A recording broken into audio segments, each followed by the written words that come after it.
Just like the street lights lit this town, like a fire in a blaze, gotta burn it down. Can't be afraid to leave this out. We got this far, don't know how. I see danger in your eyes. They know we'll burn down the night. Coming just like the sunrise. You know that we're gonna let it rain tonight. We're gonna let it rain tonight. We're gonna let it just like the sunrise. We're gonna let it rain.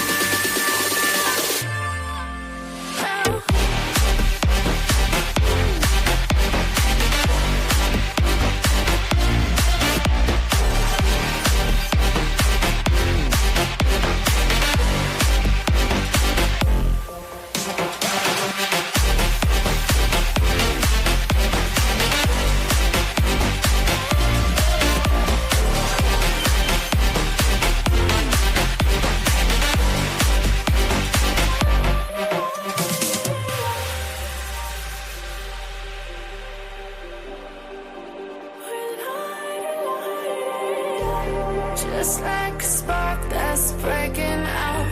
Can't make a stop, can't turn back now. We know that there's no room for doubt. No, we can't turn back now. I see danger in your eyes. They know we'll burn down the night. Coming just like the sunrise. You know that we're gonna let it rain tonight. We're gonna let it rain tonight. We're gonna let it just like the sunrise. We're gonna let it rain.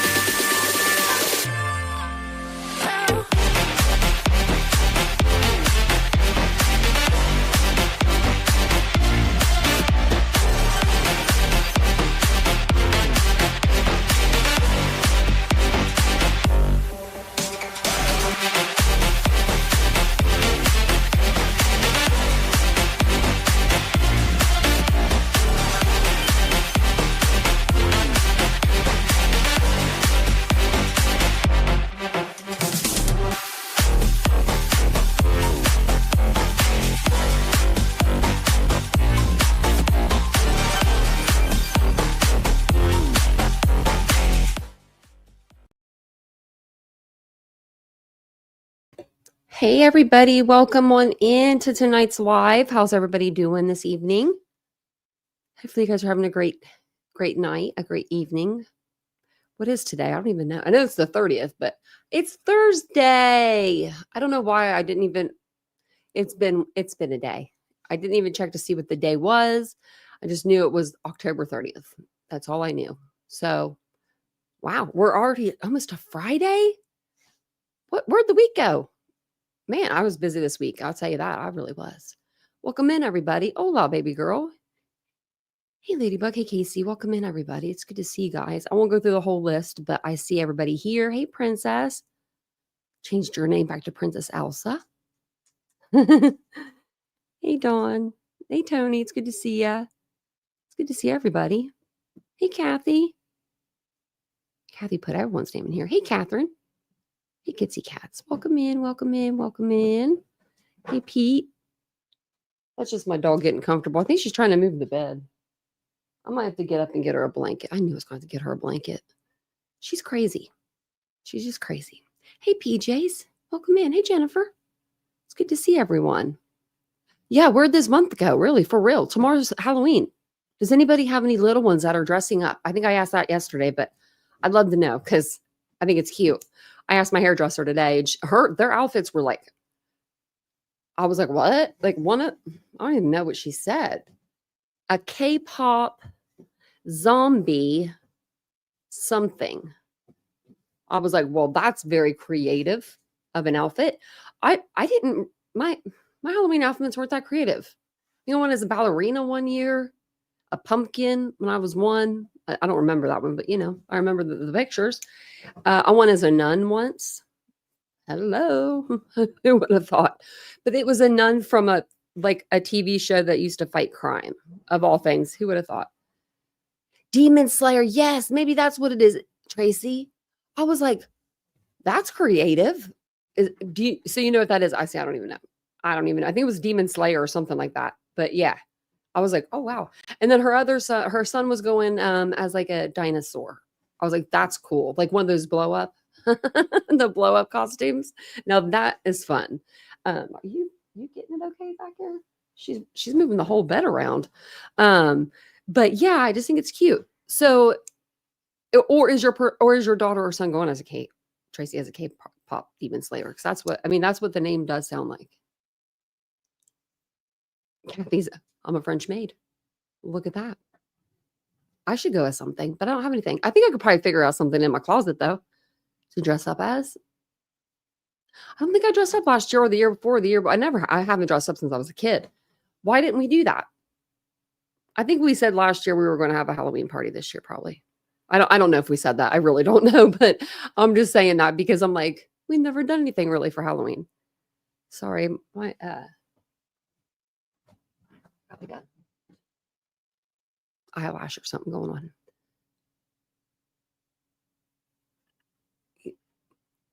My son and I were close to that for his first Halloween.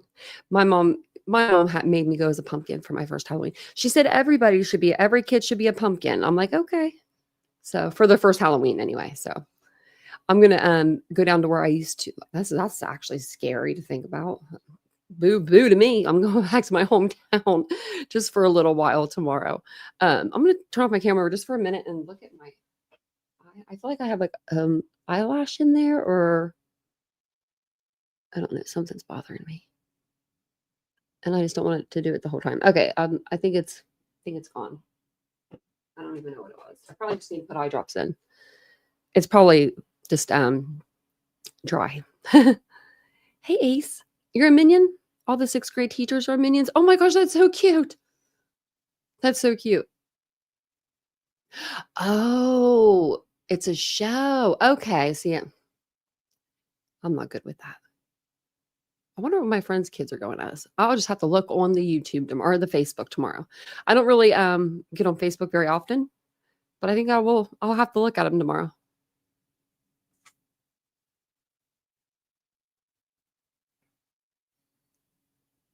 She complained the whole time. You love dress up parties? I have not dressed up since I was like a kid. But I did see, I don't know if I told you guys, at Target, me and Vincent were walking by the costumes and they had like these couples, like I guess they looked like Labubu outfits, but it was like the full like outfit, like a onesie kind of deal. But it looked like you could wear that after Halloween and it'd be very comfortable around the house. I'm just saying. But Vincent said no. I was like, oh, you don't want to be a Labubu? He didn't know what a Labubu was. So then I had to explain to him what they were. You're going to Cinderella's dead mom? I like that. It's different. My daughter and I have matching ghost costumes. Oh, and then she has a vampire princess costume. So whatever she decides tomorrow. Yeah, sure. Because kids change their mind. They do. I remember the nun outfit that I had. My mom had that actually handmade for me. Wow. She was really cool, she was just gonna say my mom was the coolest. Just gonna say that because that's really cool. I don't know a lot of like people that did that in the 90s, right? I mean, I was probably 7, 8, so early 90s. I mean, if we want to be technical, early 2000s, I mean. Just kidding. But if you guys don't mind, take a second, hit the like button. If you want to wait a minute and then hit the like button, that's perfectly fine too. But a few of the key updates I was going to go over, just a few of the key things that have kind of come out in the last month or so with Bryan Kohberger and the Idaho 4 case. And then I have a picture that surfaced. I want to show you guys the picture that surfaced. And then there's 2 episodes that we haven't listened to on the podcast, the Idaho Massacre, that we've been listening to for the last 2 years. We've listened to every episode.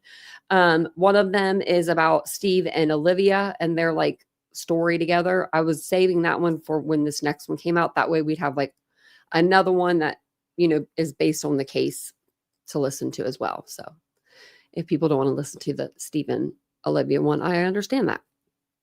But prosecutors allege that Bryan has been receiving financial compensation from family and third parties while he's been incarcerated. Even though his defense claims he has no ability now or in the future to pay restitution because he's serving life sentences. This could affect how much the victims' families are able to recover from him. But if he does do a book, a movie, or any of the things, and he is involved in that, then all of that compensation goes to the victims' families before any of it goes to him. And I guess like anything, I don't know. I think they're wanting to take what's in his, like what he has right now too, like all of it. Usually they'll take like 20% and then they'll give you the rest of it. Not here. They don't want to do that. We read through the court documents the other day. The court documents did show that Koberger's sister was listed as a potential witness for she was a potential prosecution witness just days before he accepted his plea deal that ended the need for the trial. So no need for a trial, no need for witnesses, no need for sister to go on the stand, right? But I think that raises the question about whether this development influenced the decision on that plea deal. I think it might have. I think that he didn't want to look at his sister in the eye. I mean, I really don't. I really don't. But then the Judge Hippler, or I'm not Judge Hippler. Why can't I think of her name? You guys are gonna have to help me out. Why can't I think of her name? My brain just shut off. The lady judge, the first judge that he had. Oh my gosh, the town keeps going in my head. I'm like, that's not what I want. Megan Marshall. Thank you. Tammy Clips. Thank you. Yeah, Megan Marshall. You said Megan, and then it made me remember the Marshall part. Okay. I was thinking Megan, but I couldn't even think that like in my brain. My brain was not picking up anything. I'm so sorry. I don't think I've had a shutdown moment like that in a long time. It was like, zoop. Okay, yes, Megan Marshall. As soon as Tammy's clip said Megan, I was like, Megan Marshall, that's the name. Okay. Megan Marshall, she came out and we watched the hearing. Then they had a private hearing. But she did decide that she didn't want to she stopped the release of the extremely graphic images and videos that were going to come out of the crime scenes. So basically she said that they have to, before they, give us any more pictures, they have to blur out the victims completely. And then if there is traces of like blood or something around them, they have to, blur that out. But if it's like, say that, there is a body right here and then there's blood over there, they're not going like all the way on that wall or something. They're not going to probably blur that out because it's like so far. They just want it. The way she described it was just like the immediate area of the victims, which there's only one downfall, because I think that I think the victims shouldn't be put out there. But I wish there was a way that we could see the sheath, like without seeing Maddie. Because I think that's really important. Like that was the state's case pretty much. You know what I mean? Like a lot of it was that sheath. So I know a lot of people are going to still talk about it until the sheath, someone leaks a video. But I pretty much kind of went over this, but it just kind of goes a little bit more in depth with what the victims, the victims' families are wanting. Also, as we've talked about before, reports indicate that Koberger is struggling with his time in prison, and he's made complaints, including threats from other inmates, Peru, and access to vegan food. While perhaps, less central to his case, still very entertaining, as it's just very entertaining. I hope we hear more. I hope we hear more about his time in jail. And somebody put in my comments, okay, so remember last night we were talking about the Bryan's Girl subreddit? I can't remember who it was, but somebody said that, what was it? What was I going to say? Are you kidding? I read the chat and I shouldn't have done that. Give me a minute. It'll come back to me. I'm trying to read this, see if this that had nothing to do with this. Something about Coburger. Something that we talked about last night. Oh, son of a gun. I can't remember. I should have looked at the chat. I did that. If I do that, sometimes my brain will be like, "Oop." Why release them then? Because I think they're going to release just like kind of like what we saw. I don't know. I don't know how many more times we can see the stairs or anything like that, but they might. I really don't even know what they're going to release. Baby girl, to be truthful. What else really can they release? We've seen the outside, we've seen the inside, we've seen Xana and Ethan, we've seen parts of Maddie and Kaylee. Not on this channel. But I saw them on X. What else? What else would they show? They showed the Jack in the Box food, the food out of the box, the door. They really showed a lot. We've seen a lot of in the pictures. Hey, princess.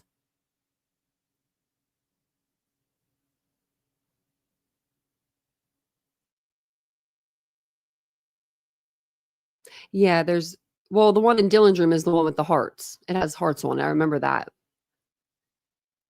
And I think that they may have let her take that blanket and then she brought it back to them in the collection of stuff that she ended up bringing back, because they let her have some of her personal belongings.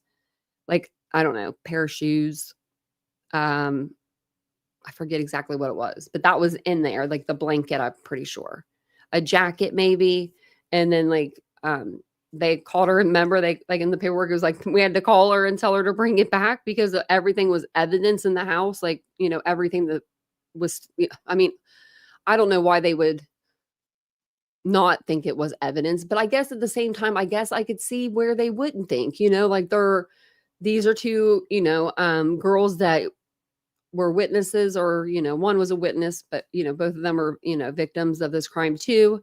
Maybe they're like, they didn't actually have nothing happened in their bedrooms. Why not give them some of their personal belongings back? I can understand it a little bit. But it's so he's been getting money from unnamed third-party supporters. That's what I was going to say. That's what it was. The Bryan's Girls subreddit. Someone was saying that girl that is involved in that subreddit has a YouTube channel. I don't know. I asked for a name. I said, "What's that YouTube channel name?" So we'll see if they write back. I haven't seen it. I'll have to look on my in my comments again. But that's what I was trying to say earlier. Webby, how are you? Hey, Jan, how are you doing? Doing well. You didn't have to send $5. I would have saw you. There's Ozzy. See, is she okay? Is she here on the internets? And I hope you're doing well. I really do. I hope you're doing well. It's been a while. Good. We miss ya. We miss you. We miss you. We do. We miss you a lot over here. She is sick. So is it Barbie Bri? Is that the page? Because Ozzy knows the deets. No, they kicked me out of their group. Webby, they kicked me out. No, they kicked me out. That's why I'm like, but I heard someone had wrote it in my comments, and I should have pinned the not pinned it, but thought to remember exactly which video it was on. She needs the deets. Tell her to email me. I can always tell her. Because we was in there, and then I remember taking screenshots. I should still have the screenshots. I was screenshotting everything I could screenshot. She doesn't post on Reddit anymore, but she makes something about Bryan every month or so. Oh my gosh. Man, I always feel like she's younger though, I want to see what she looks like. Does she have a YouTube channel? We just took a Left turn there. No, she does. Is this her? Shut the front door. Hold on. Is this really her?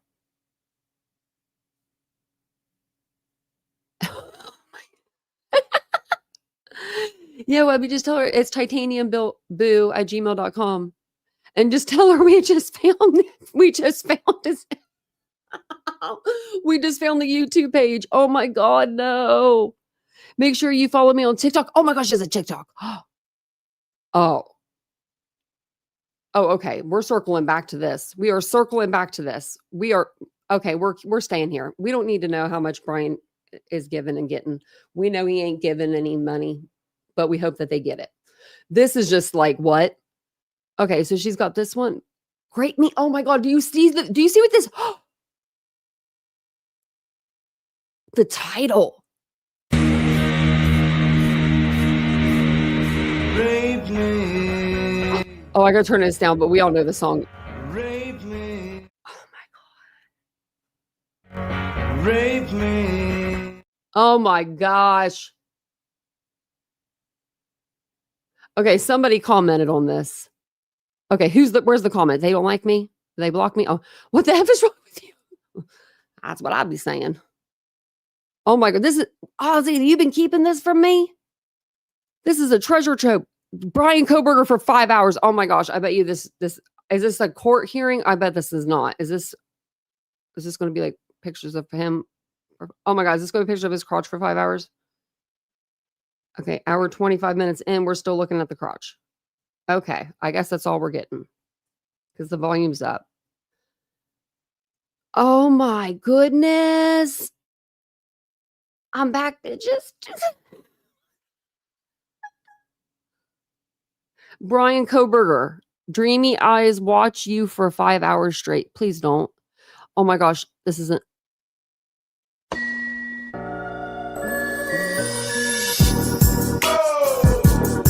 Oh my God. The music, I can't handle it. I wish I could play it.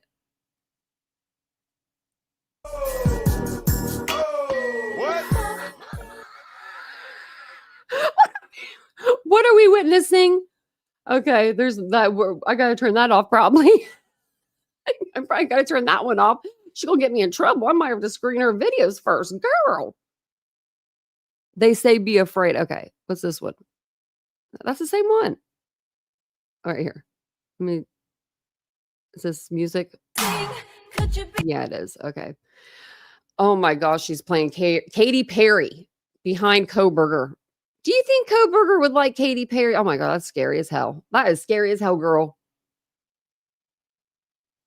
He's great. Yeah. Webby, you seen this? This is insane. Oh yeah, we gotta go to her TikTok here in a minute. Oh my. Why? I just thought she was on Reddit. I swear to God. I didn't think she came over here. He likes Britney. Yeah. He likes Criminal though. He might like Katy Perry. He might be down for that. Viewer beware. Okay.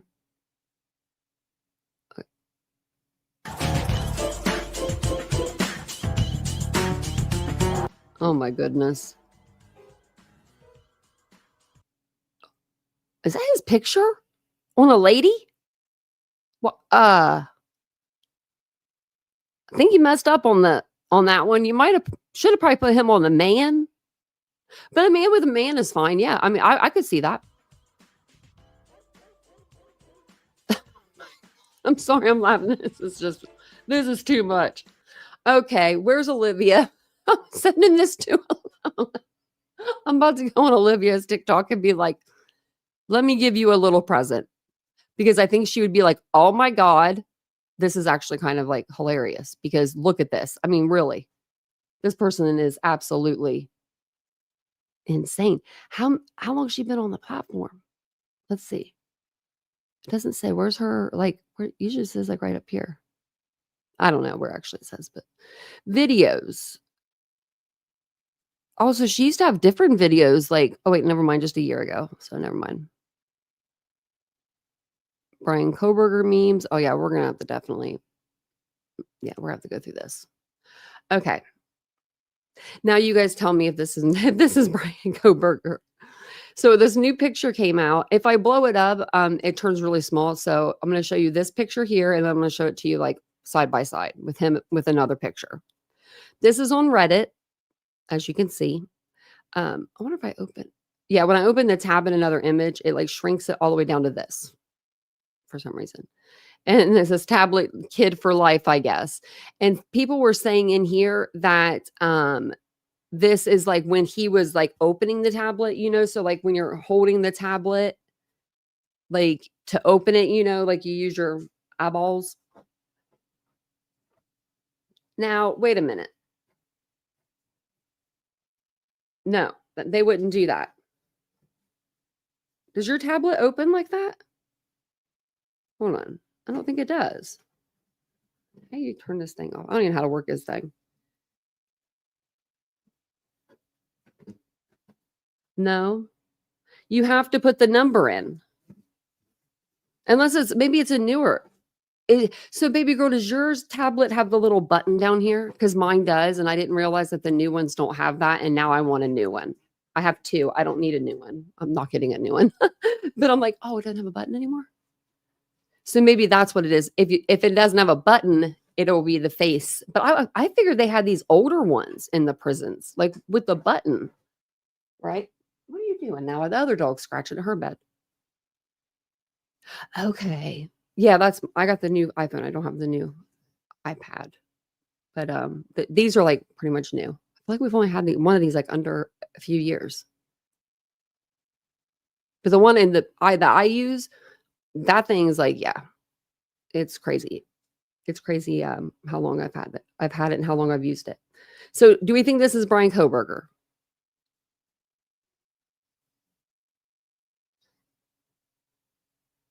I mean, I think it looks like him.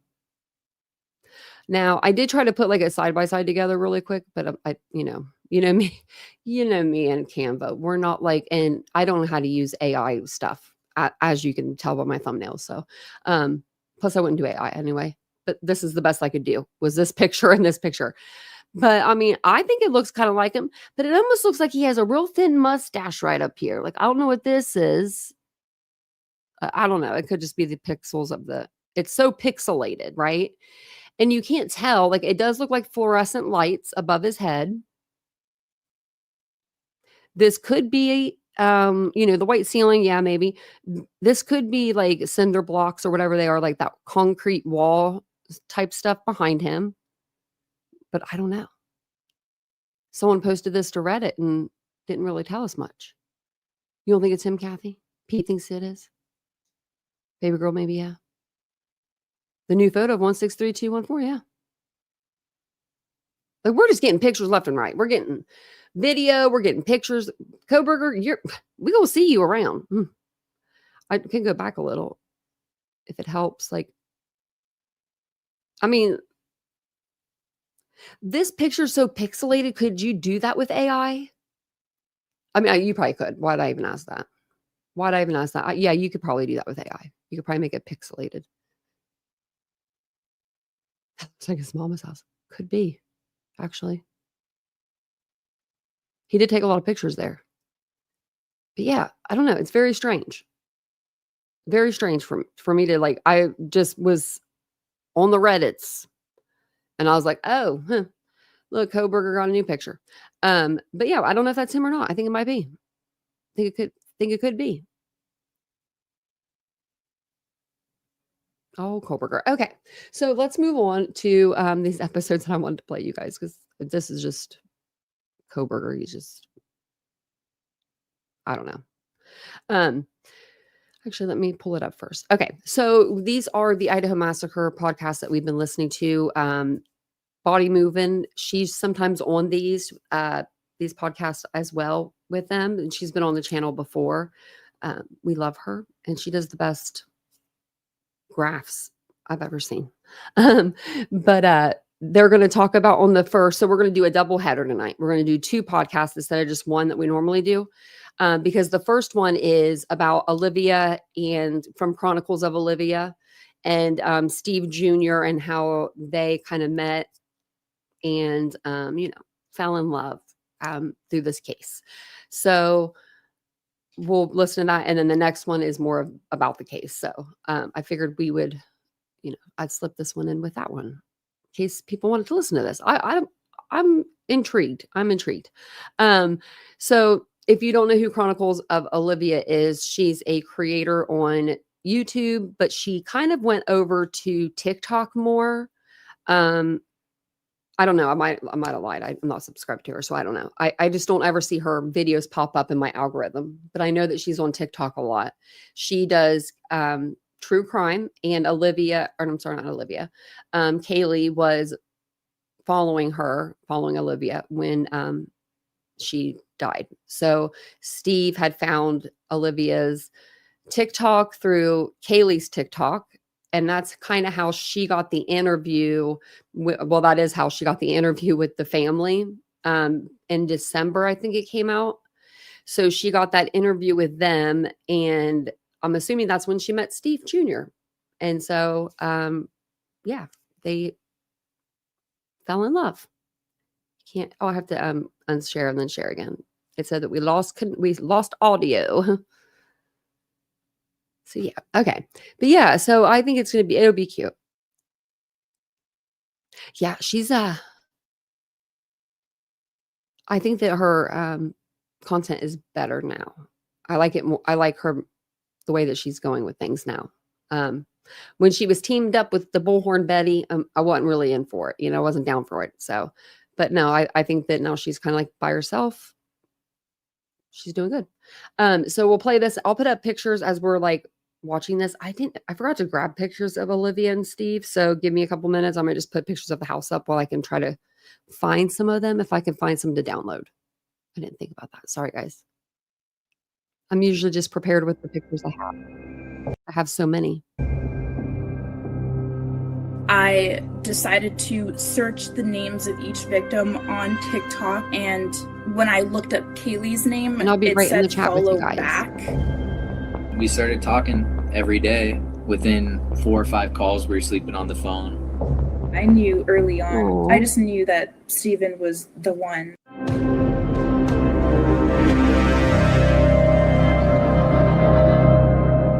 This is the Idaho Massacre, a production of KT Studios and iHeartRadio. Season 3, Episode 10, The Chronicles of Gonsalves. I'm Courtney Armstrong, a producer at KT Studios with Stephanie Leidiger and Gabriel Castillo. I'm Courtney Armstrong, a producer at KT Studios with Stephanie Leidiger, Allison Bankston, and Gabriel Castillo. When independent journalist Olivia Vitale, known online as The Chronicles of Olivia, first decided to cover the murders at 1122 King Road in Moscow, Idaho, she had no idea where the journey would lead. Kaylee, a true crime fan herself and a follower of Olivia's work, had been drawn to her stories long before the tragedy. When Olivia learned that one of the victims had been a fan, she felt a deep responsibility to help share their story. Olivia packed her bags and flew to Moscow, Idaho. And what began as a reporting trip quickly became something far more personal.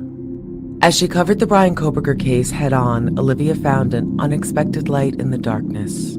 A beautiful relationship with Kaylee's brother, Steven. A small piece of hope amid an unimaginable tragedy. Today, we're joined by Olivia Vitale and her fiancé, Steven Gonsalves, to share their extraordinary love story. They're joined by KT Studios producer, Allison Bankston.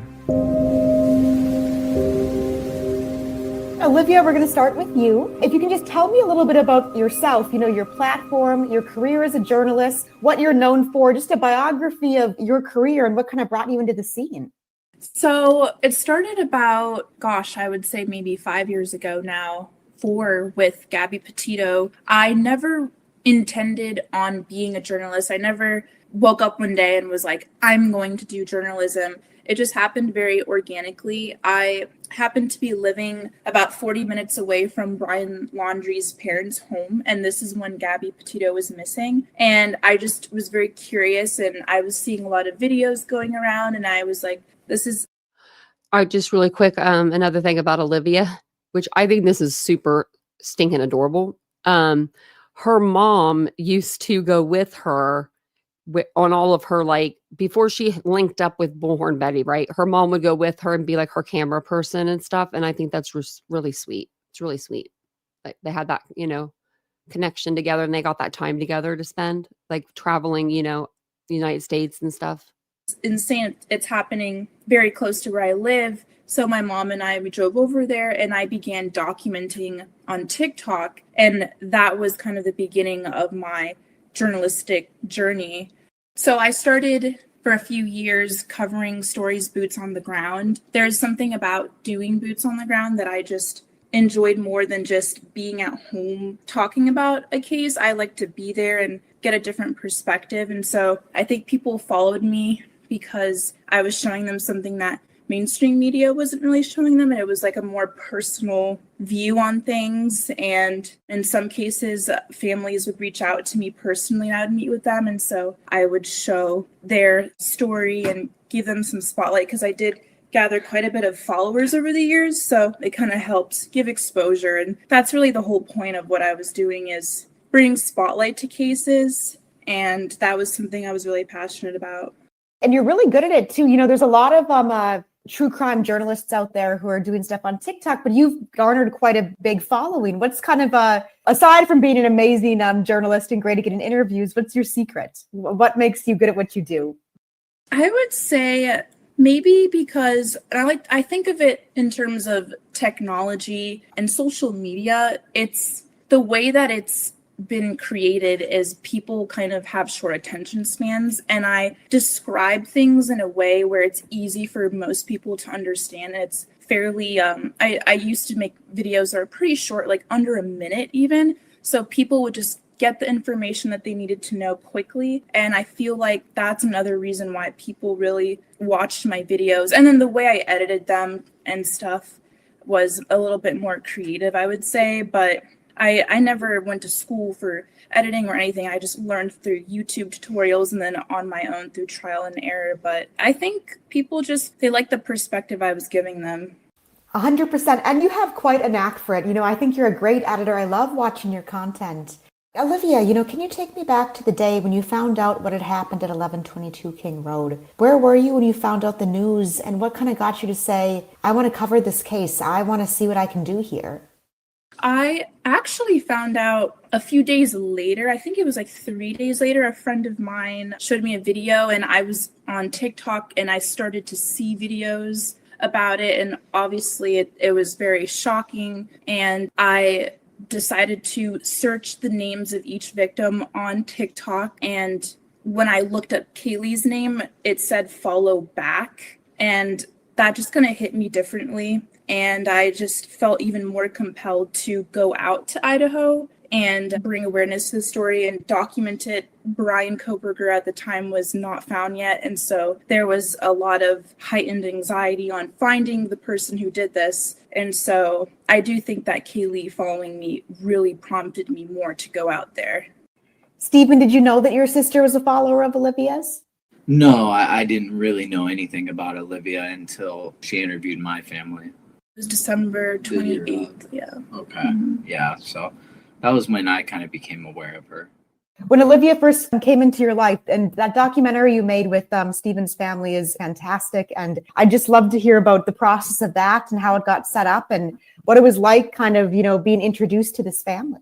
Yes. So I went to Idaho 2 times. And the first time was about 3 weeks after November 13th. And then the second time was a few weeks later. And it was on my second visit where I got a email from Steve Gonzalez. And when I received the email, father. Yeah, Stephen's dad. And at first when I got the email, I thought maybe it was a troll. And so I DM'd one of Stephen's sisters who I had been talking with on Instagram. And I was like, is this your dad's phone number? And she was like, yes, it's him. And so I started talking with him, and he invited me and my friend who I was with in Idaho to come to their home and interview them. And so we drove out there. We did the interview, and it was, it was obviously very hard to do, and it was emotional. And I wanted to ask questions more so pertaining to the memories of the girls and who they were. And Stephen, what makes Olivia different from some of the other reporters that kind of had reached out to you guys? What made you want to trust her? Well, I mean, she wasn't a part of some big network or anything. That had a lot to do with it. Kaylee followed her. Kaylee had spoken of her in the past. There was just the simple things along those lines. She's very personable. She was extremely professional. And it was really, at the end of the day, it was my dad's decision. Obviously, my dad's done a lot more interviews than I have. And this was what he felt like was right at the time. And that was the route we decided to go. And Stephen, you actually weren't a part of that first documentary. I know that you weren't in that specific interview. You met Olivia at a different time. I believe it was when she was out in Moscow in December of 2023, filming the demolition of 1122 King Road. Yeah, she came up to Coeur d'Alene. Coeur d'Alene's about a 2-hour drive from Moscow. And she came up to Coeur d'Alene to meet with my dad. They were having lunch. And then my dad invited me. He said there was going to be some reporter there. We had a similar lunch like that with some reporter from the UK or something along the line. So I thought it was going to be something similar to that. And I was like, all right, yeah, I'll go. We met at a restaurant here in town. And I didn't know that was the Chronicles of Olivia. At that point, I just kind of heard the name. I'm not a fan of true crime in any facet, never really have been. So I went, we met. I mean, we didn't talk to each other really. I'm like a kind of shy person. And so I didn't really speak much. And my mom was talking a lot more that day than me. My mom was with us, and she was talking a lot with Steven. I was talking too, but I wasn't like talking to Steven and like getting to know him and this and that. He was just there and I was there. I don't know. It was weird. We didn't think anything really of it. We were just like, okay. Like I left the whole event thinking that her mom was the Chronicles of Olivia. And I was like, wow, that's who it was, huh? I'm like, okay. I'm like, that's cool. Who's her little assistant or whatever. And but yeah, other than that was kind of how that was the first time we were ever together. We didn't necessarily hit it off or anything, but yeah, that was the first time.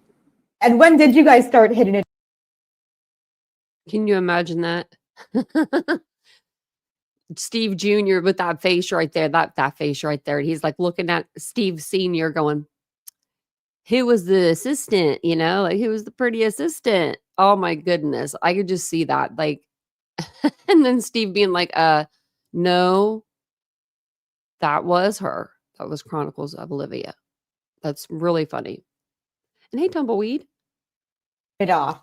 Months later, but Steven's dad has a part in this because every now and then he would send me pictures of them fishing and a picture of Steven holding a trout and stuff. And I think one time I liked one of the pictures, like put a little heart on it. And then didn't your dad say something like that Olivia girl? She says you're cute, Gonzo. That's my nickname, Gonzo. And I was like, oh, really? I'm like, how does she even know what I look like? And he's like, I send her pictures of you all the time. I'm like, okay, what are you sending her? And he shows me, and I'm wearing some stuff like this and like sweatpants and a baggy hoodie, and it's stained up because I'm fishing in the middle of Montana, 4 hours away from home. And I'm like, wow, thanks, Dad. I'm like, I really appreciate that one. If she did like me, she doesn't anymore. And yeah, that was probably, we really didn't start hitting it off. Like you said, it wasn't a couple months later. It was almost a year later on the dot. Yeah, basically. Oh, yeah. Almost a year from that December date. Mm-hmm. And then I was on Instagram one night and I came across her page somehow. I followed her at that point and I liked one of her posts because she never posts herself on her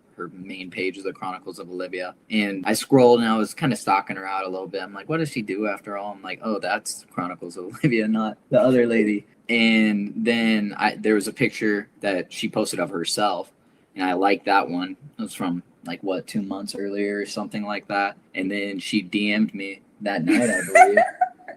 And we started talking. Yeah. That was in November, almost a year ago at this point. Yeah. And then I invited Steven to come on set for the NBC documentary. And so that's when we really met, was I believe it was the night before the shoot. It was January 12th. And we had dinner at Texas Roadhouse just to break the ice a little bit before showing up and filming. Like, I wanted to at least get to know him. So we had dinner, and we didn't even go out after that. We just had dinner, and that was it, right? Yeah. And then the next day we filmed, and then we went out and got drinks in downtown Coeur d'Alene, and we had a lot of fun. We ended on the beach, and then we went up and then drove and met my dad at Caddy Shack. Okay. And then I was like, well, I don't want to drop you off yet. And I was like, do you want to hang out? And you were like, sure. Yeah. And then I know a spot. I took you to Crickets, and then we went to Iron Horse, and I think that's where then we drove to the one smoker bar. That place was terrible. It was the last place open in all of Coeur d'Alene. Yeah, this was a Sunday at like 3:00 in the morning. We were closing down bars. I had work at 6:00 the next day. And then, we ended up hanging out probably over 12 hours. Yeah. Okay, that's cute.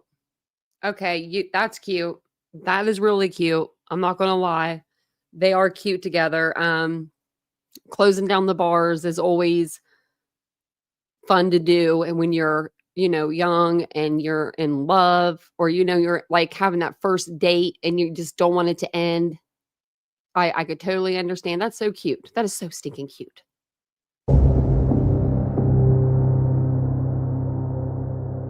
It's cute how open they're Let's being, stop too. here for a break. We'll be back in a moment.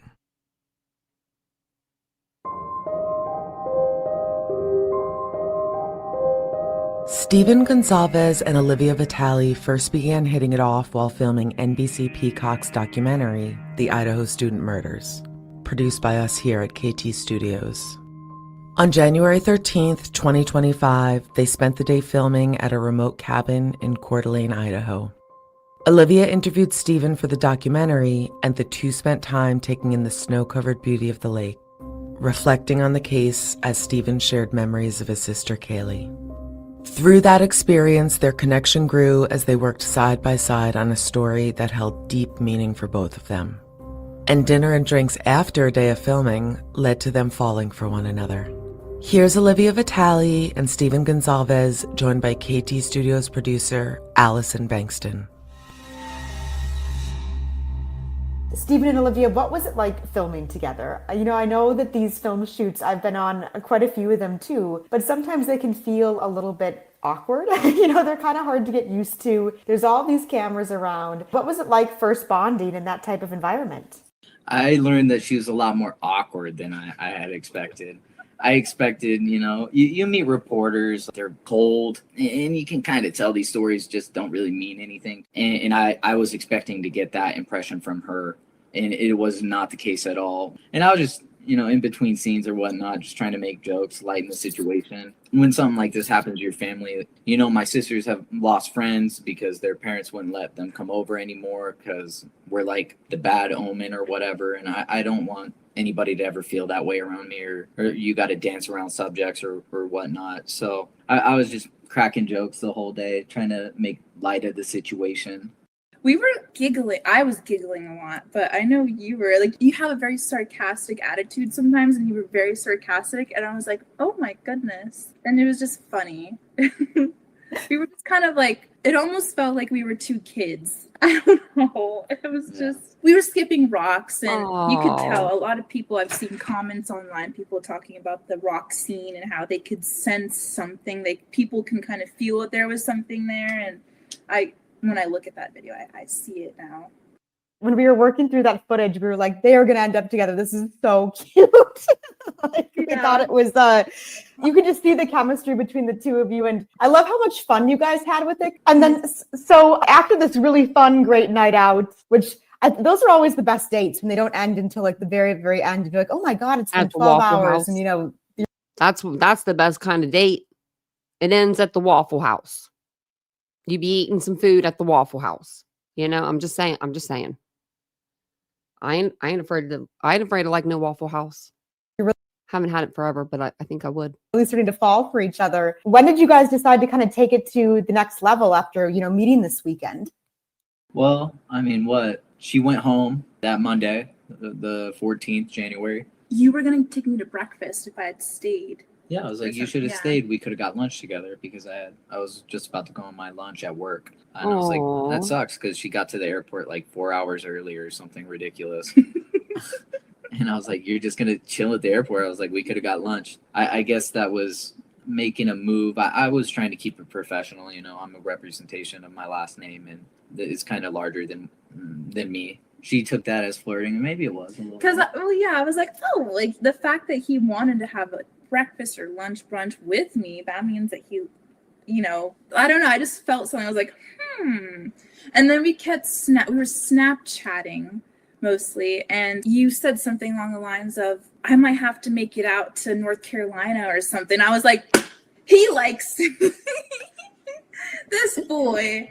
And then we just kept talking, and then it was about 2 days later, I called him. And I think it was, the reason why I called him was because we were texting at that point, and I was just like, why don't I just call him instead of, it's easier to call someone than just writing out things. And I also really wanted to get to know him more. I was intrigued. I was very intrigued by him, and so I just wanted to call him, and he picked up. And we started talking every day. Within 4 or 5 calls, we were sleeping on the phone. And we really, that was cute. Then we planned our, I asked a question, I don't know how it even got brought up because we were going through my camera roll or something and some pictures of a cruise that me and my family went on back in 2018, something like that. And I asked her, I was like, you ever been on a cruise? She's like, yeah, I've been on a cruise. I was like, oh, okay, when was the last time? She's like, I was 4.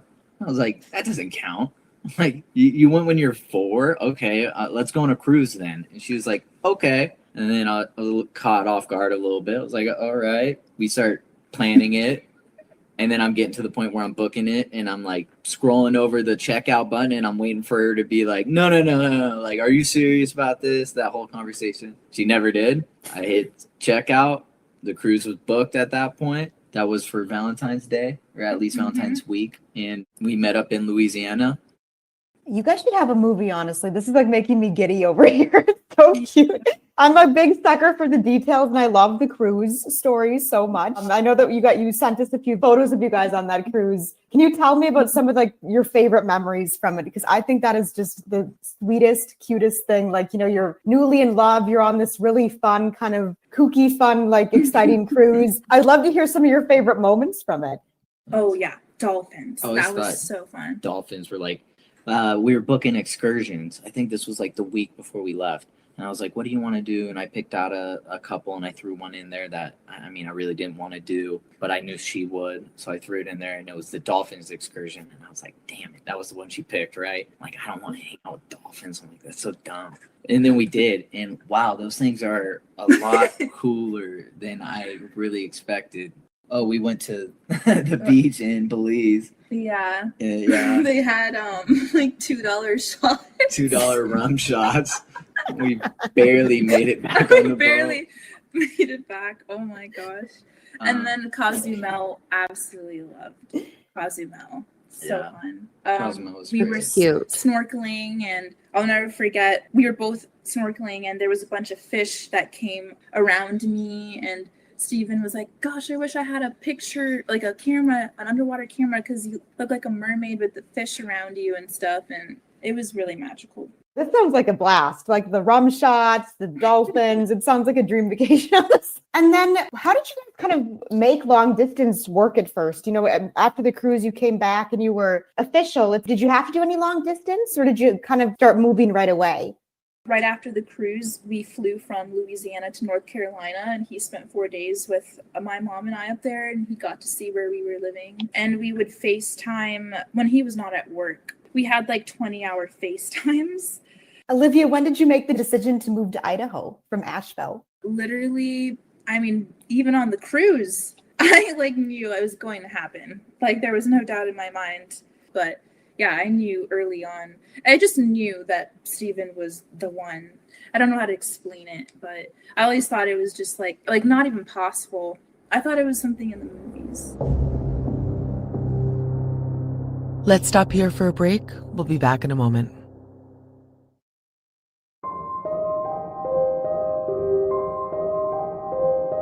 There's about 7 minutes left. After Olivia moved to Idaho from Asheville, North Carolina, her relationship with Steven continued to grow. The two moved in together and are now preparing for their next chapter, a wedding next year. Wow, she moved From in with him. acquaintances to fiancés, their story has been one of connection, resilience, and new beginnings. Here's Stephen Gonzalez and Olivia Vitale, joined by KT Studios producer Allison Bankston. I'd love to hear your guys' proposal story. You know, who proposed to who? Where was it? Just kind of paint a picture of that beautiful day for me. So it was on Tubbs Hill, and we have like an inside joke about Tubbs Hill from the NBC doc because we filmed a scene, but none of the footage was used in the documentary, but there was a connection with Kaylee and Maddie. They like to swim there. And it's a very popular spot where a lot of kids in the Coeur d'Alene area spend their summers visiting Tubbs Hill and jumping off the little cliff there. So we ended up getting engaged there because it is a pretty spot. You see the whole lake. It's a beautiful view. You can watch the sunsets there. And that's where we watched the sunset one day and Stephen proposed to me. And yeah, it was cute. Stephen, when did you know that you wanted to propose to Olivia? That's hard to put into words. With Olivia, we were always doing something. We were always having fun, always laughing. And I mean, there was no exact moment. We took things definitely quicker than most people will. But I never really felt that time had helped too much. So we made the decision early on. She wanted me to propose on the cruise. No. Yes, you did. You said that. You absolutely said that. We're crazy. So I knew she was on board, and I definitely knew that I was. So it didn't really feel any sense in dating for 5-6 years. Olivia, what's your favorite thing about Stephen? What made you fall in love with him? There's a lot of things. I would say one thing is I feel really safe with him, and he has that provider mentality.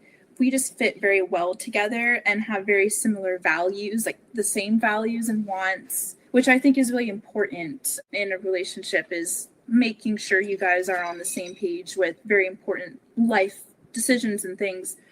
And other than the fact that we're always laughing and we are just literally best friends, I would say having the same values. Well, I'm also Latin. I'm half Cuban and Italian, but I'm kind of spicy, and he knows how to handle me. He can handle the Latina. Yeah, he's awesome. What does the future look like for Stephen and Olivia? What are you thinking for your wedding? What are you thinking for, the great beyond? Well, we are planning for July 4th of next summer, and we want to start a family as soon as possible. So I want to have a lot of kids. And that's another thing, is the first night that we hit it off in Coeur d'Alene, he asked me a question. He said, how many kids do you want to have? And I played it really cool, and I didn't want to scare him off, and I didn't want to say, oh, I want to have like 7+. I just said 2 or 3, like kept it pretty conservative. And then you threw out a big number, like I want to have like A full football team. Yeah, and I was like, oh, wow, well, I need to match that. So then I was like, I want to have like 10. And then he was like, really? And then I was like, yeah. Then that was one thing that one of our values is we want to have a big family. So that's definitely something we want to get started here soon. And Stephen, is your dad pretty pumped you ended up with Olivia since he was trying to be the matchmaker awesome. in the beginning? That's part of the story is extremely cute too. Yeah, I mean, I'm not the most social guy. I don't go out a whole lot. I don't do any of that stuff. I'm not a partier, never have been. So He sounds a lot like Vincent. He does. I told him He doesn't like true crime. He stays in. He doesn't talk to a lot of people. I'm like, huh? I was single Sounds for familiar. good, and he was always like, don't be like They do, that, Dan, don't don't they? Yada yada. No, you're not. You're 25. You're 24. Whatever it was at the time. And then me and Olivia got together, and we were talking one day, and he's like, "I thought you were cooked." He was like, "I thought you were single forever." He was like, "Thank God you found that girl." And Olivia, how does it feel to be part of the Gonzalez's family now? One thing I've always admired about them is, again, they're the G's. They're just very like resilient, and that's something I really love about them. But family is really important to them, and that's another thing that's important to me. And we just all click and hang out, do fun things together. And the holidays are coming, so we'll be doing like more stuff, and we're like a regular family. We just hang out and have fun, and there's a lot of kids too in the family, and we never talk about the murders like never ever talk about it. Steve and I, like, we'll like see maybe things in the news, or I'll be scrolling on TikTok. The video will pop up of someone talking about it, but we don't talk about it really. We're just like normal. I know it's how we technically met, but we don't talk about it all the time. Like, we're just living our lives. Right. Do you guys ever feel like Kaylee's kind of your guardian angel, that she brought you two together? Yeah, I mean, in some ways, in the sense that, had she never followed Olivia, then my dad never would have reached out to her. In that case, we never would have even met. So yeah, definitely in some ways. Stephen and Olivia have also launched a new social media platform to share updates on their life and love story. To follow along, visit their YouTube page at Chronicles of Gonsalves. That's Goncal. I think everyone knows how to spell the Gonsalves part. I was going to take the picture down and, I don't have my camera on. Turn my camera off. There I am. What was it? What was that? Do I look different than my picture? Like a lot different? No. Okay. Maybe it's just me. I'm like, sorry. Sorry about that. She's yelling for me in the tub. You better get up there, Casey, because if that tub water gets cold, I don't know if she's like me, but I haven't taken a bath in like, I haven't taken a bath in 10 years. Hand to God, I think it's been 10 years. Yeah, I don't think I've ever taken a bath since I've been with Vincent. Well, hold on, I lied. Hold on. I've taken a sit-down shower. That's about it. But yeah, no, I always have to have the water steaming hot. Not steaming hot, but just hot, and it has to run the whole time I'm in there. Like, I was one of those kids, still one of those as an adult, and our water will go out. Like, it won't stay hot enough because our bathtub is so big. So, Oh yeah, I forgot to tell you guys, to show you guys these backgrounds. So they just offered them to us today, but they're for Halloween. So yeah, I could do this one. I can do this one. It says, well, that one has a word on it, so you can't see that. This one's kind of cute. There's one. I'll show them all to you really quick. Happy Halloween. Because I mean, like, what are we going to do? We can use one tomorrow. That one says Halloween across, but you can't see it because I'm there. And then that one. I think this one's kind of cool. The pumpkins look kind of mean though. Those pumpkins look kind of mean. I forgot I was playing with them and but I couldn't see it. Like, I couldn't see and I just clicked on one. So, okay, now we'll go to the next podcast here. So, if you're just now joining us, there is a new photo going around that people are saying is Bryan Kohberger from inside prison with his tablet. We have gotten tablet pictures before. Alec Murdaugh comes to mind with, I don't know if you saw that picture, those pictures. I hope you didn't. Because he was shirtless. Yeah. At least BK has a shirt on in these. So I put these two pictures together. I don't know if it's him or not. It looks like him to me. Looks like him signing in almost to like an iPad. Like, just sitting there like signing in, whatever. I don't know. And then this is him after he got sentenced. He just looks like pretty mean there. But yeah, it was on Reddit. That's where I found it, under the Idaho 4 subreddit. Also, if you missed, go back, because we found a gem of a gem. We found the Bryan's Girls, the subreddit. We found her YouTube page, and she has a TikTok. And you best believe we're going to go through both of them on a live after I see which ones have music and which ones don't. But this is the next podcast. Let me bring it up here. Add it to the stage, and then I'll put some pictures up. So this one is after the headlines, and I'll read the little description for us. So in the quiet aftermath of an unthinkable tragedy, the town of Moscow, at the center of the nation's attention, continues to heal. Through the voices of those who led, grieved, and reported from the heart of the story, this episode examines how a close-knit town and the families affected by devastating tragedy continue to navigate loss and uncertainty. So we'll see what they have to say. And I'll put up some pictures for us as we go along. That way we have them. And I'll turn this down and then I'll turn it up slowly for you guys. This was a case with shocking violence. I, like everyone else, wanted answers. Somebody needs to speak for Moscow, and that turned out to be me. We're strong, and we're not going to let whatever you want to refer to him as break up our family or make us cold or harden our hearts.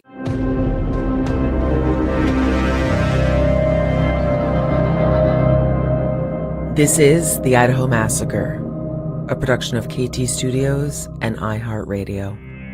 Season 3, Episode 11, After the Headlines.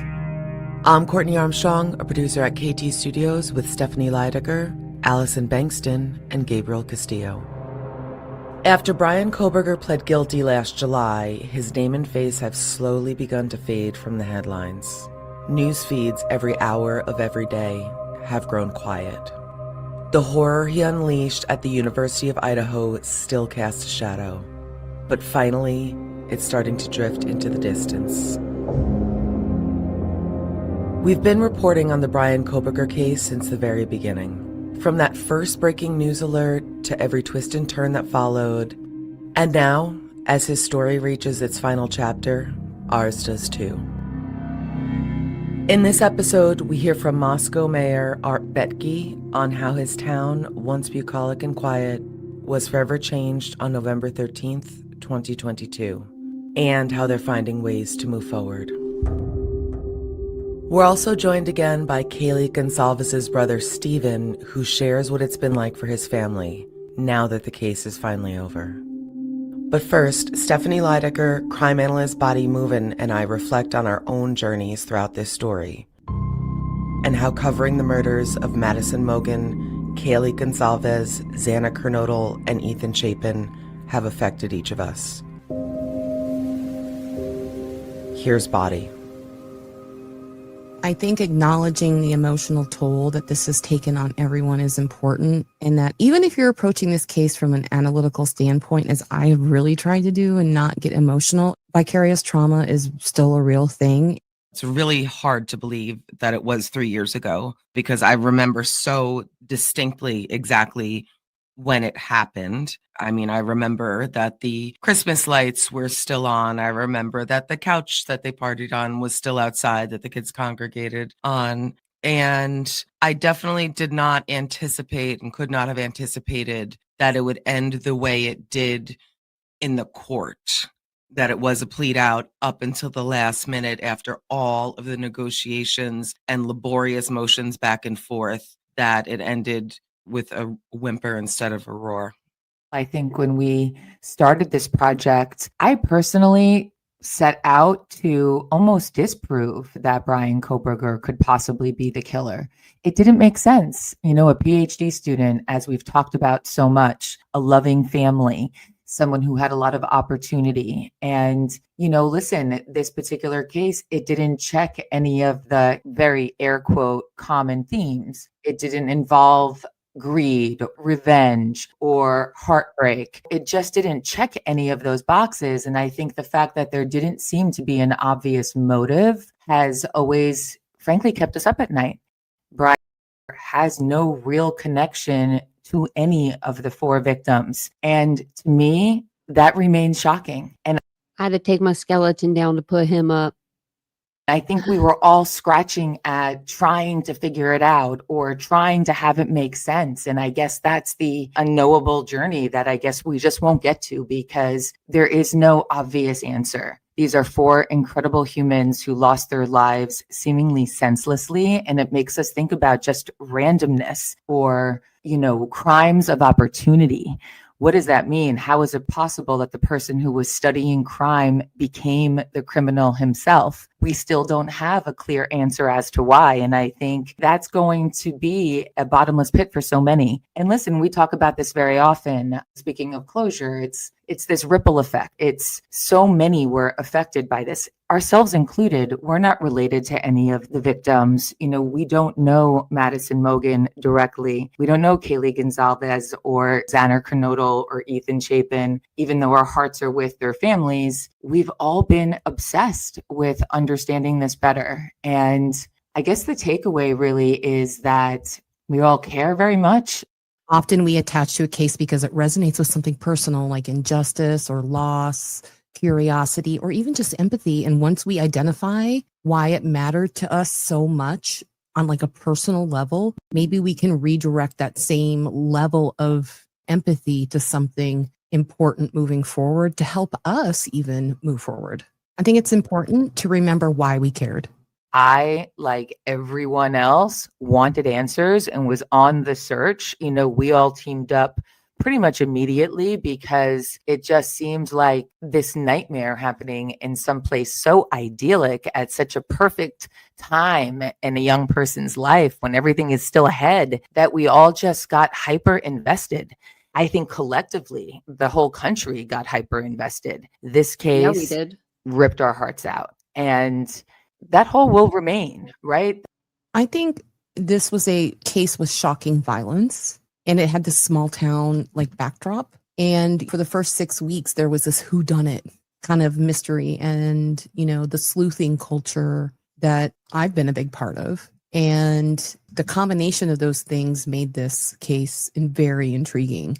And then Bryan Kohberger gets arrested, and we learn that it's a smart criminology student, and it took on a whole new role. And then, we have all this legal drama and IgG being used in an open, active case. It just made everything very intriguing. The pure innocence, not that anyone deserves any death, but they were not out stealing drugs or whatever just like perfect innocence on the absolute precipice of the beginning of their lives. And anyone who's had that kind of group of friends, I think there was a relatability. And even watching the videos, here's another reason I think it blew up, because there was so much of them on social media. You could see them and you can see their love and their dancing.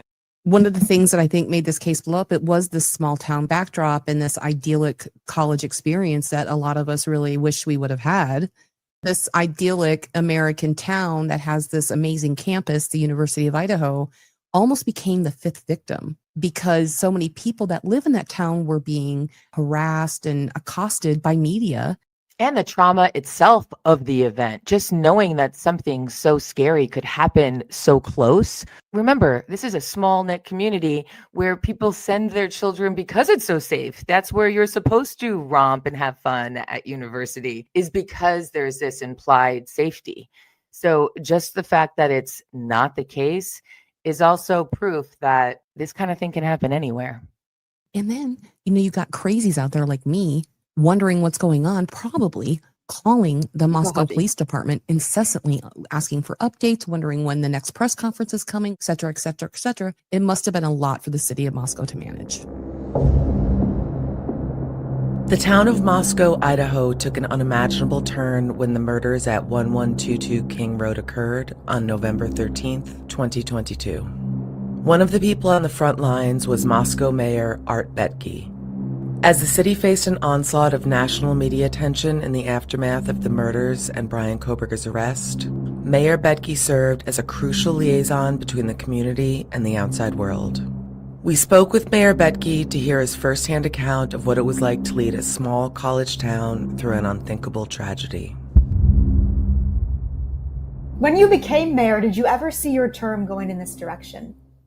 Oh, heck no. I was thinking, geez, 4 years of quiet, just housekeeping things going on would be nice. And turns out I made it for 11 months and 13 days. And then what I never wanted to happen did. Yeah, you blabbed your November mouth. 13th, it was kind of. Remember, he blabbed his mouth. He said the house was targeted. Then he said the kids were targeted. It wasn't the cops that said that. It was the mayor. Crazy mayor. Kind of a mediocre morning, kind of like the snow that had fallen before was kind of melting off in places, and just kind of a bleh kind of day. I was returning from a trip to Costco 35 miles away, driving up the road, phone lights up with a text that said, Hey, probably the same Costco probably the same Costco Bryan Kohberger tried to go in. Homicide in Moscow, 4 people have been murdered. And my first thought was, oh, brother, this is going to be really, really bad. And so got back to town and waited for more news. I didn't want to hinder the police in their investigation. So I just stayed right away from that and waited for more news to come. which it sort of trickled in, for the most part, unhelpfully. And what were your big duties in those early days when everything was kind of coming to a head? Well, is just provide the resources to the police that they need to do the investigation and make sure that the budget is freed up for the inevitable overtime, and then stay right out of their way, because they certainly have enough to do without having a Politico looking over their shoulder. So after that, it was turned into the point of somebody needs to speak for Moscow, and that turned out to be me. Let's stop here for a break. We'll be back in a moment.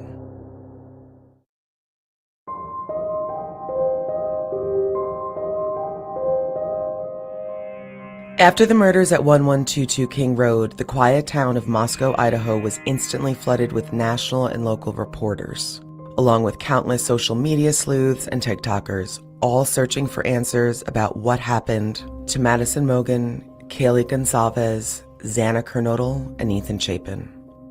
In the midst of the chaos, Moscow Mayor Art Betke stepped forward to help manage the media onslaught and protect law enforcement from its constant demands. Here's Mayor Art Betke, joined by KT Studios producer Allison Bankston.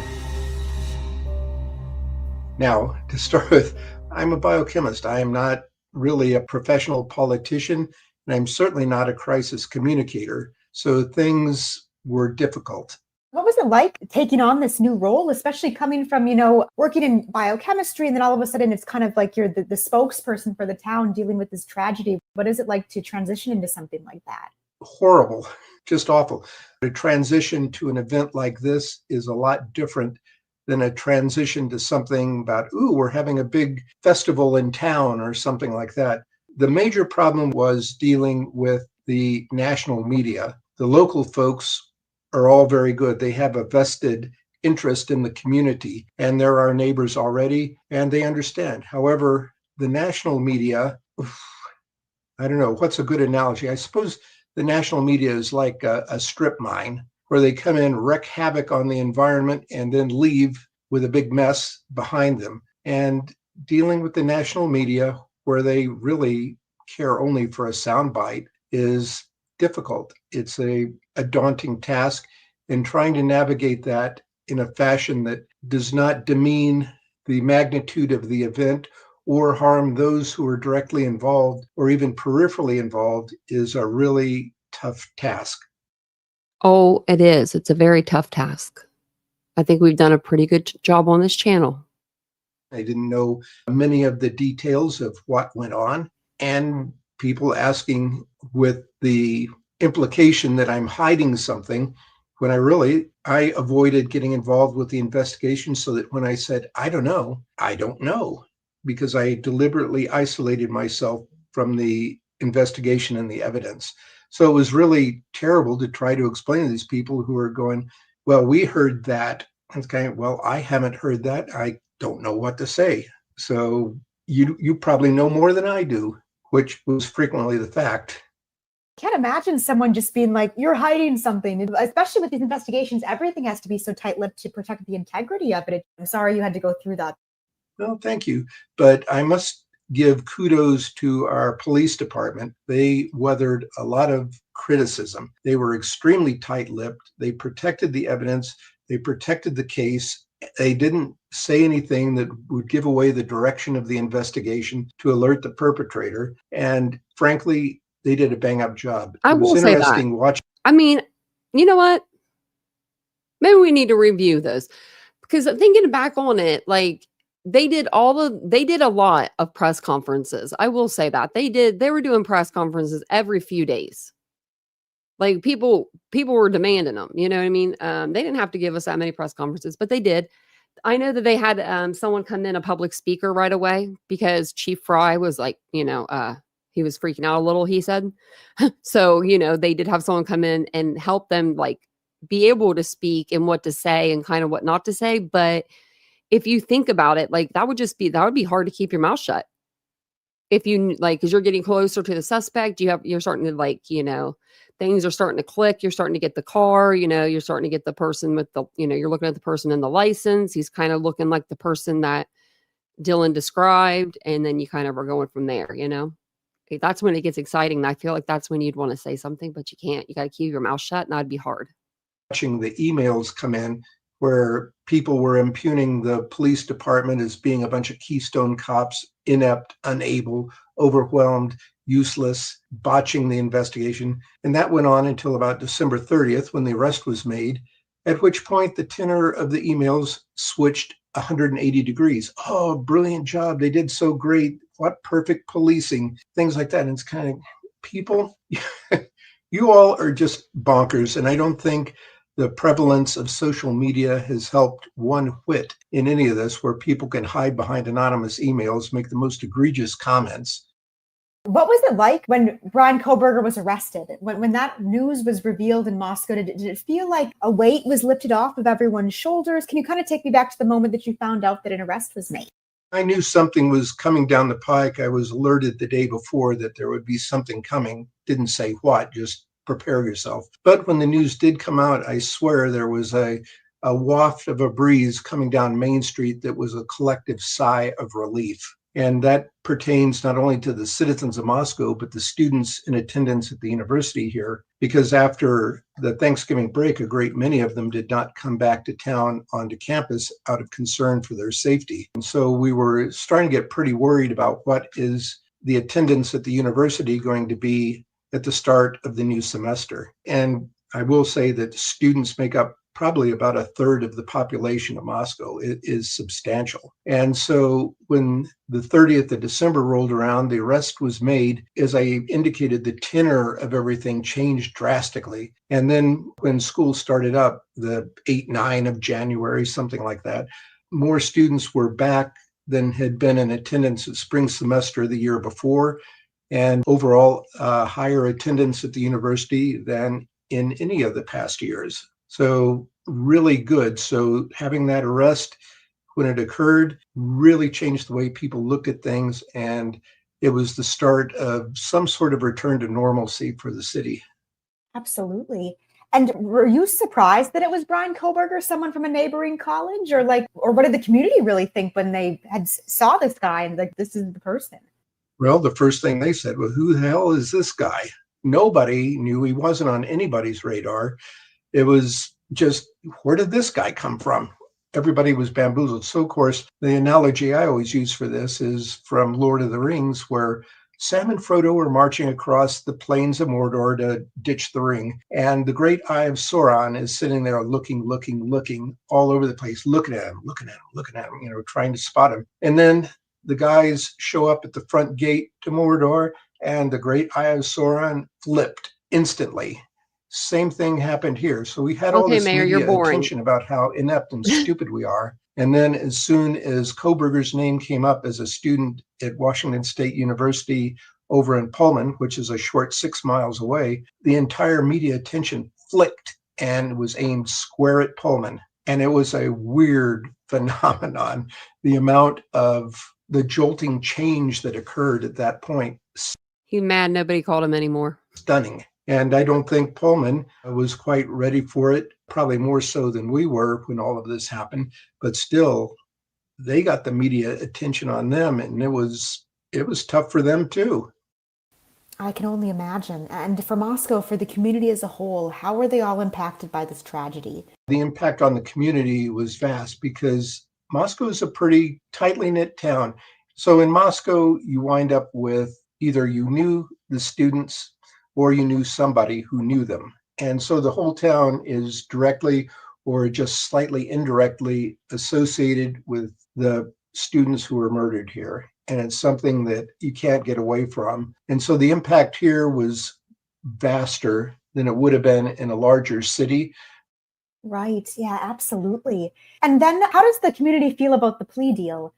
There's a bifurcation there where some people who were interested in retribution really wanted the death penalty. Other people who wanted the case closed were fine with the life sentences without a chance of ever getting out. Frankly, to me, a death penalty judgment would have generated an endless series of appeals, which bring up the issues and the gory pictures and everything else again and again and again, inflicting further misery on the families, friends, acquaintances of the murdered students. And what is the point? If you get a death penalty, you appeal for years. We've got one guy on death row who's been there for something like 30 years. And really, is there a whole lot of difference between life in prison without a chance for parole and the death penalty when you get right down to it, other than tormenting the family and friends in appeals cases for years and years? So I think the sooner that the key is thrown away and the perpetrator is in jail for good, that we can just scratch him off the list and say, sit there and rot. Right. And then for you personally, it's been almost 3 years since this horrible tragedy occurred. What does it feel like to finally have this case closed, to have the perpetrator in prison, and the thought of a looming trial finally past you? Well, I'm hoping that, like dropping a rock in a lake, you get ripples coming out, large ripples at first, and then they gradually abate. And I'm hoping for something like that. But I'm also aware that a case like this is going to spark media interest for a long, long time. And it's also going to be memorialized in a more special way around town, I'm sure, every November 13th at the Memorial Garden that was established at the University of Idaho. There'll be ceremonies and remembrances that go on there. So it's not going to be forgotten, but I think over time we'll have learned the lessons. We'll treat each other well because everybody is going to deal with this and grieve in their own fashion. And we should let everybody have their space to do so in their own way. And that's going to take time, the great healer of all things, as it were. How do you want people to remember Moscow after all of this? Oh, I think we're resilient folks here, and we will get back to doing what Moscow does best, which is providing a lovely, safe, inviting environment to everybody who lives here. And I do believe we'll get back to there. This isn't just a story. This involves real human beings, the families, the friends, and everyone directly and indirectly associated with these events. And just remember that and give people some slack to grow within themselves, change, and respond to it all. So mostly, just remember these were people. Let's stop here for a break. We'll be back in a moment.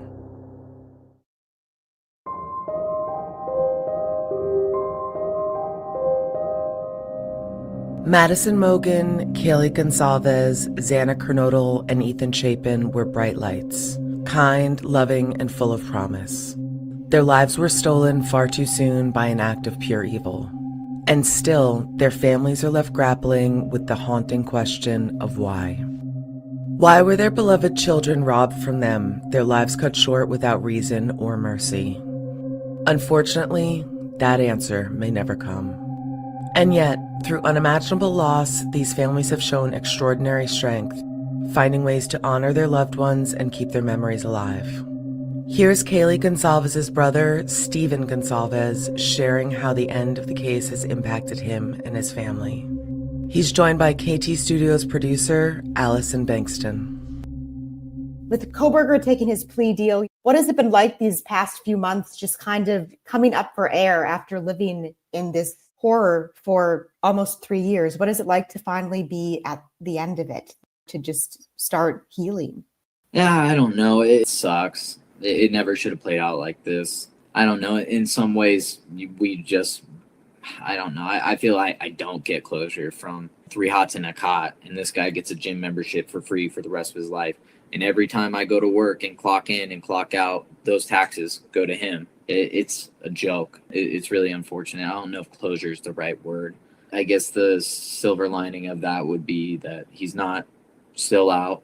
He can't do this to any other human or any family. And how has all of this kind of changed you and your family? I'm so in awe of the strength in your family, and just you bound together and you got through this horrible, horrible thing. And you have so much resilience, you and your family. How has this all changed you guys? And where does this resilience come from? Definitely my dad. I mean, my dad raised us that way. You're not going to complain about anything that you're not willing to change, all kinds of lessons growing up. And you're not going to just sit there and complain in general. It doesn't help anything. Get up, get off your ass and change something, whether that's the view or whether that's your job or whatever it is. That's just how we were always raised, to be strong, to be independent, to be, courageous or whatnot, stand up for what we believe is right. We're strong, and we're not going to let whatever you want to refer to him as break up our family or make us cold or harden our hearts. It's pick it up and keep going and do what you can. You better have some pretty fucking awesome stories to tell Kaylee when you get to heaven and you see her. And what do you miss most about your sister? That's tough. Kaylee was always the person to find a new spot and we need to go. And then my dad's like, yeah, we'll go. And then she's like, okay, where's your car? Because I'm going to book the flights there and I'm going to plan our trip. Was she kind of like the, not spokesperson, but kind of the family ringleader saying, let's do this together, let's do that? I feel like every family has one of those. Yeah, definitely. I mean, she was the middle child. So, what about me? If anyone brought up, do you want to go here? Yeah, Kaylee wanted to go. And she had already planned it. So, in a sense, yeah, definitely. How do you want your sister to be remembered, would you say? I just remember Kaylee as the girl who graduated high school, went to college, went and liked to party, joined a sorority, did everything right, even a role model for some people. She meant, as anybody would think, a lot to our family. As this case comes to a close, our hearts go out to the families and friends of Madison Mogan, Kaylee Gonzalez, Xana Kernodle, and Ethan Chapin. Their lives and the light they brought into the world will never be forgotten. The horror and heartbreak of that night will forever be etched in our minds. But so will the strength, the love, and the resilience shown by those left behind. Next week, please join us as we reflect on the case as a whole and answer some of your most pressing questions. Ooh, okay. More on that. So I don't know when let me get the picture down. I don't know when that will exactly come out. I should know that by now, right? I should know the exact dates when these podcasts come out, but I don't. This one came out on the 29th. So surprise, just came out yesterday and I already got it to you. It's pretty good. It's pretty fast. But yeah, that's what I have on Bryan Kohberger. We did a little bit of this and a little bit of that tonight. Bryan, there might be a new prison photo out of him looking at the iPad, like looking at it to open it. It's kind of a weird angle. It's very pixelated, but let me know in the comments if you watched on a replay or if you're watching now and you want to go back and look at it. Let me know what you guys think, if it's him or not. I put it next to another picture of him. We try to do a comparison. It looks like him. It doesn't look AI because it looks so pixelated, but I guess AI could totally do that. So I don't know. But you'd think you'd make it like where it wasn't pixelated. If it was AI, who knows? And then we watched the podcast with Olivia and Steve. I think that they seem to really love each other. They really seem to love each other. So hopefully they have many children that's what they want, and many years together. So yeah. So Betsy, so we went over the interrogation like 4 months ago. How long is the new one? Because the old one was like an hour and a half. Thank you for letting me know. Because I was like, I've seen other people like, I want to see where it's at. So, it's an hour and 31 minutes. Like, what is so different about this? I wonder.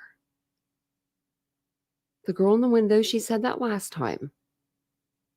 I'm going to have to watch this and see it is different. She must have come back in. Okay.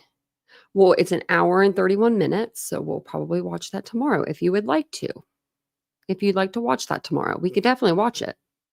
Thank you, Betsy. I would love to go from Plunder. She's an Ohioan like myself, There's actually a lot of people that's on this platform from Ohio.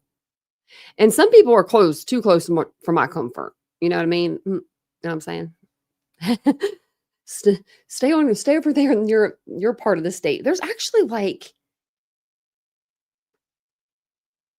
there's a lot actually from Ohio in true crime. There's probably like 4 or 5, I would say. I'm glad you did Tumbleweed. I like your birdie there. Is he on a skateboard? Oh my goodness. Is that really your bird? I could see that being your bird. My bird would not be so cool. I would get a bird if it would ride on a if it would ride on one of these little skateboard. I think my dogs would care. Actually, where are my? Oh, they're together. Mia insists. Oh yeah, you'll be trick or treating. Well, I'll be on.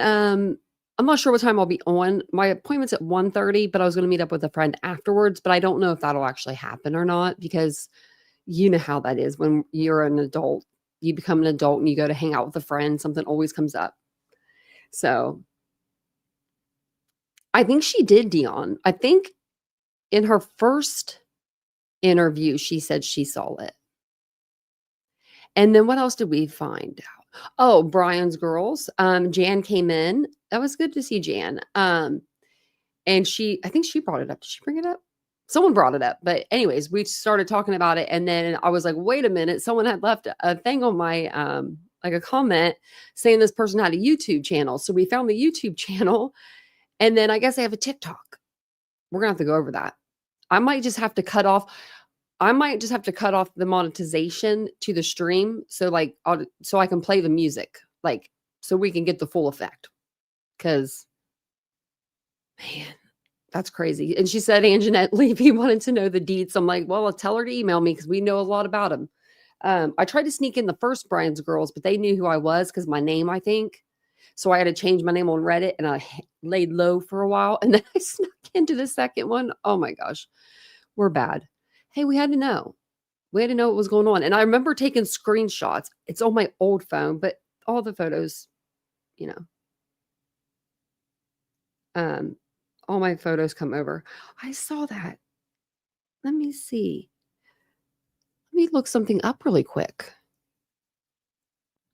I saw someone talking about Michael Vaughn's case. Not you.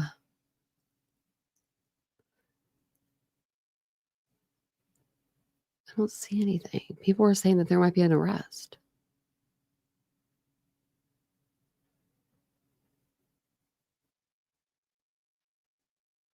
I'll have to look. I saw that Josh the Lab was talking about it.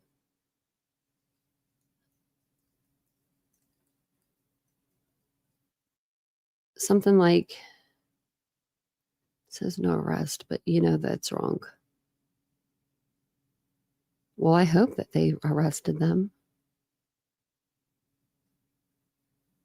It's just saying no everywhere, but you know how YouTube is. YouTube finds out stuff more. Someone said there's arrest. Oh my God, arrest was made. So was it Stacy? Was it who was arrested? Was it Sarah?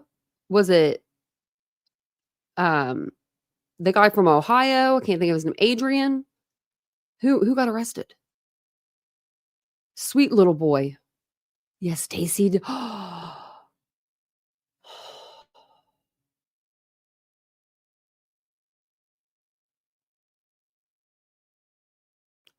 That's really good. That's a good thing. I hope they keep him there. I hope they keep him there. And my goodness, man, Bryan, I'm just thinking about the family. No, Stacy's a guy. Stacy and Sarah Wondra. They were neighbors. Brandy Neal has went through so much this year and is going through so much. So Stacy Wondra is the guy that's accused of, yeah, that's the neighbor that they dug up the yard. Remember they dug up the yard one summer? It was like a summer, spring, I feel like. We watched it because we were covering it.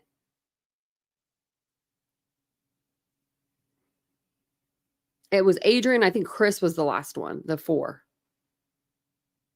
They knew about the car from the first day. Yeah. Wow. And you know, hey, Chris, this little boy, it's so sad. I do cover a lot of kids' cases because they get to me. But this little boy just wanted to go and play with a friend. That's all he wanted to do. He was 5 years old. He you know, his father is with the baby. He's changing the diaper in the back in the bedroom, and he's on the phone. He's ordering pizza. He's doing all the things. The two older kids were in the living room, I think, playing with their phones. And, little Michael Monkey just skipped on out the door, he just like any kid. And he was like, went to the next door and they weren't home, or the little boy couldn't play or something. So he went to another place. He went to like 3 or 4 homes looking for a friend to play with, and nobody could play with him at that time. And I wish so much that one of those parents would have just said, why is he like, you know what I mean? Like, he usually don't come over by himself. Maybe because I don't know, maybe he did, and that didn't seem crazy to them. But to me, it would be like the further down, that he got, I would be like, why is he all the way down here by himself? But Stacey Wandra, it sounds like, got arrested for the murder of Michael Monkey Vaughn. And I hope Brandy sleeps with just a little better tonight. She was looking for was it liver or lung transplant? Part of a liver? Something like that. A kidney? It was a transplant she needed. Really? Another kid missing near Sebastian's house? Oh my goodness. Hey, Samson. How you doing? Wow, that's crazy. Wow. I wish I could it would, Let me look up Stacey Wandra. That's crazy.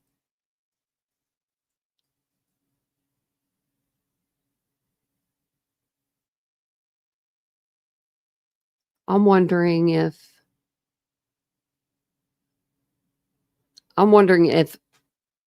it's not on the news yet, because they or like in our news, like on Google and stuff like that, because I wonder if whoever, maybe Brandy, maybe told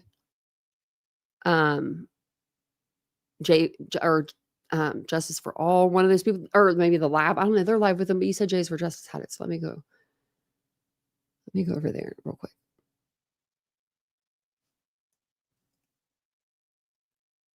This is insanity. Stacey Wandra held on murder and kidnapping charges.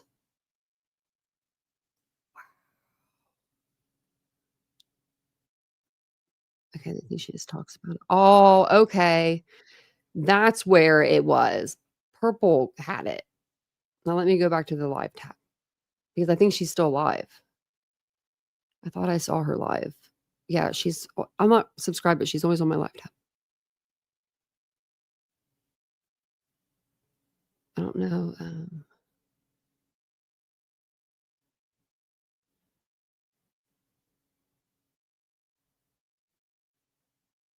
I don't know.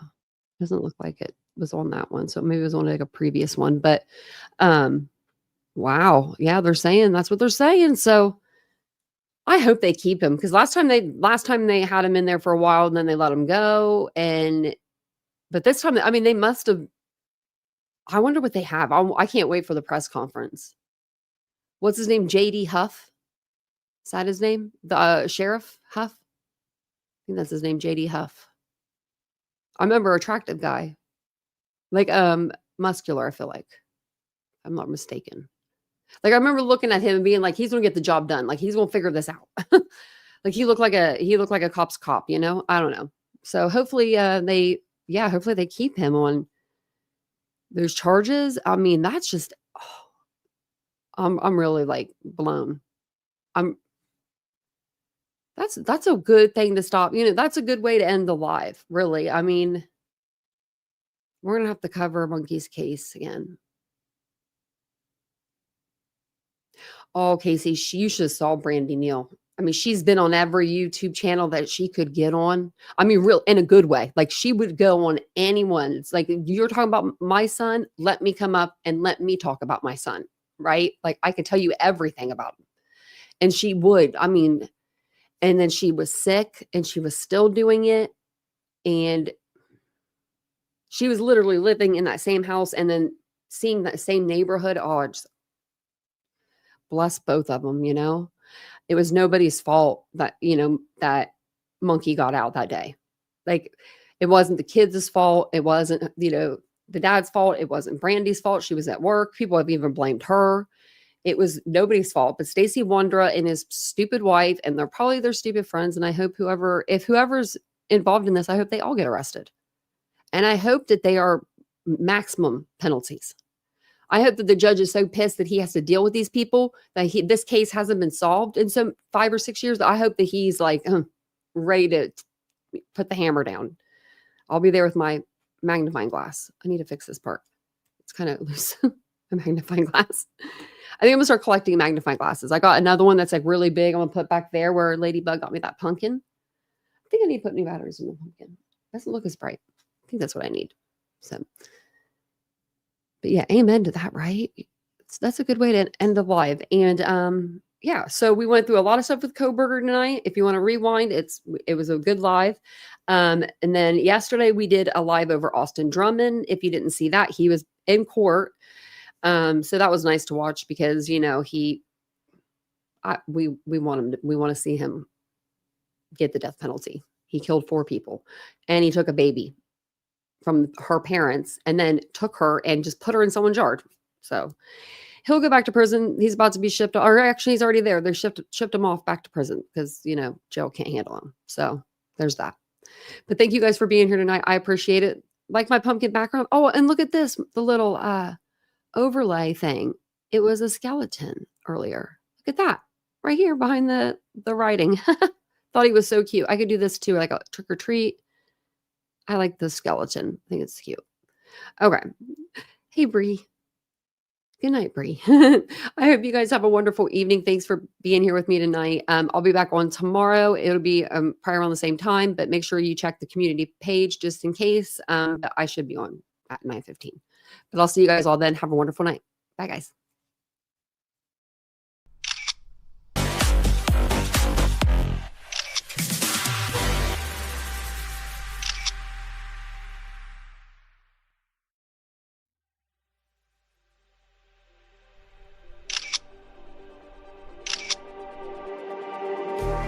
Just like the street lights lit this town, like a fire in a blaze, gotta burn it down. Can't be afraid to leave this out.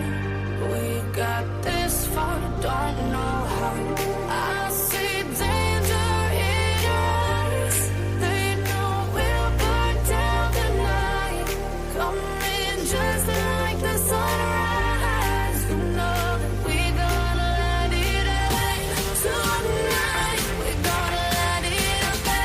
Tonight, we're gonna let it out. Just like the sunrise, we're gonna let it out.